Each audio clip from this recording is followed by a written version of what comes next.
आपण त्यांना विचारतो आज दिवस कसा होता आणि उत्तर काय येतं? ठीक. जेवण काय करू? काहीही.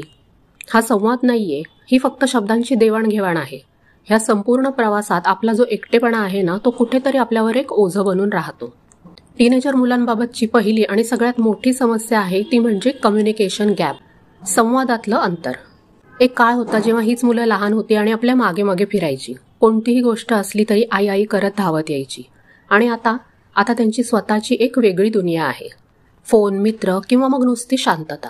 तुम्ही जेव्हा त्यांना काही विचारायला जाता तेव्हा त्यांचं बोलणं काय असतं? ओके, नंतर बोलू. किंवा त्यांचा फेवरेट डायलॉग, प्लीज मला एकटं सोडा. त्यांना वाटतं आपण त्यांच्या आयुष्यात ढवळाढवळ करतोय, आपण त्यांच्यावर विश्वास ठेवत नाहीये. पण खरं तर आपण फक्त त्यांच्याशी संवाद साधायला बघतोय. हा प्रश्न फक्त संवादाचा नसतो, हा प्रश्न असतो सुरक्षिततेचा. कारण जोपर्यंत ते बोलतात तोपर्यंत आपल्याला वाटतं की सगळं काही ठीक आहे, नाही का? पण मूल काही शेअर करतच नसेल तर आपल्याला सुद्धा त्यांच्या सुरक्षिततेची चिंता लागून राहते. ते काय करत असतात, त्यांची संगत चांगली आहे का, असे हजार प्रश्न आपल्याला पडत राहतात. त्यामुळे ह्यात काय करू शकतो ते आता आपण बघूया. पहिली छोटी पण महत्त्वाची सवय लावून घ्या, ती म्हणजे दिवसातून एकदा जेव्हा जमेल तेव्हा त्यांच्या खोलीत फक्त 10 मिनिटांसाठी जा. किंवा ती जिथं बसलेली असतील तिथे आसपास 10-15 मिनिट राहा. पण नियम काय?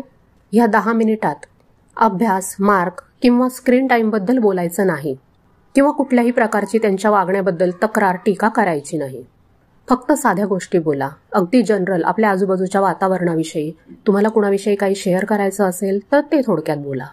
ही 10 मिनिटं तुम्ही त्यांना फक्त पाहायला जाता, ऐकायला जाता, न्यायाधीश बनून नाही. त्यांच्या हे लक्षात येऊ द्या की आई माझ्यावर ओरडण्यासाठी आली नाहीये, तर ती फक्त माझ्या सोबत आहे. त्यांना सतत अभ्यास कर, कुठे होतास हे विचारू नका. फक्त त्यांच्यासोबत दररोज 10-15 मिनिटं शांतपणे बसा. ही 10-15 मिनिटं म्हणजे फक्त त्यांच्या खोलीत उपस्थिती लावणं आहे. ह्या वेळेत मार्कांवर चर्चा नको, फक्त प्रेमळ गप्पा किंवा अगदी नुसती शांतता. त्यांना वाटलं पाहिजे की आई माझ्यावर जजमेंट न करता फक्त सोबत आहे. ह्या वयातली दुसरी मोठी समस्या म्हणजे प्रायव्हसीची मागणी.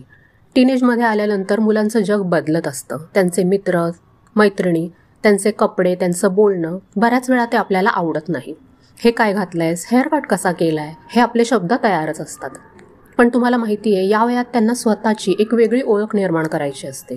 त्यांना जगाला सांगायचं असतं की मी आता फक्त आईवडिलांचं बाळ नाहीये, मी एक स्वतंत्र व्यक्ती आहे. जेव्हा ते खोलीचा दरवाजा बंद करतात किंवा आपल्यापासून दूर दूर राहतात तेव्हा आपल्याला वाटतं हे माझ्यापासून काहीतरी लपवतायत. आणि मग आपण आपल्याच मनात अपराधीपणाची भावना घेऊन जगतो की मी चांगलं शिकवायला कमी पडले.